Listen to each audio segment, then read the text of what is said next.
Bonjour à tous. Donc aujourd'hui, les suites géométriques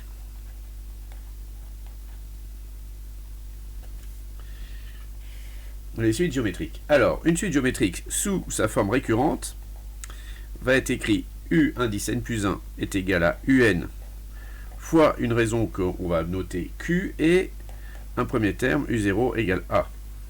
Sous sa forme explicite, nous aurons UN qui est égal à U0 multiplié par Q avec un exposant N.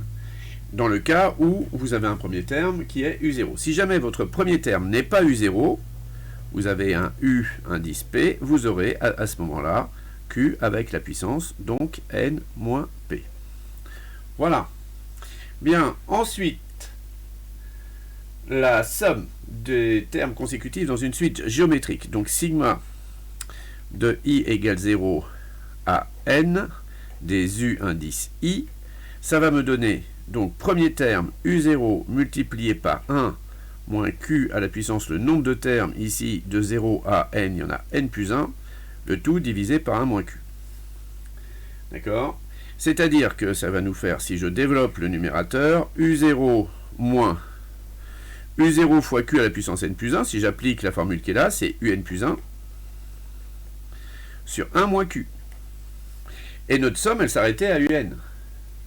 D'accord? Regardez, j'ai développé donc U0 fois Q à la puissance N plus 1, d'après ce qui était écrit ici, c'est U indice N plus 1. Donc ça fait U0 moins UN plus 1 sur 1 moins Q. Et cette formule-là, on peut très bien la lire en disant que c'est le premier terme moins le suivant du dernier. Parce que le principe d'une suite, c'est d'avoir toujours un suivant, donc suivant du dernier, sur 1 moins la raison. Donc premier moins suivant du dernier sur 1 moins la raison. Voilà une façon mémotechnique assez simple de retenir la formule de la somme des termes d'une suite géométrique sans avoir à se préoccuper de combien ils sont. Donc vous prenez le premier, le suivant du dernier et vous divisez par 1 moins la raison.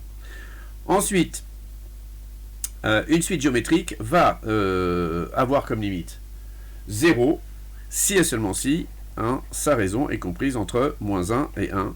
À ce moment-là, la limite de UN est égale à 0 lorsque n tend vers plus l'infini. Voilà.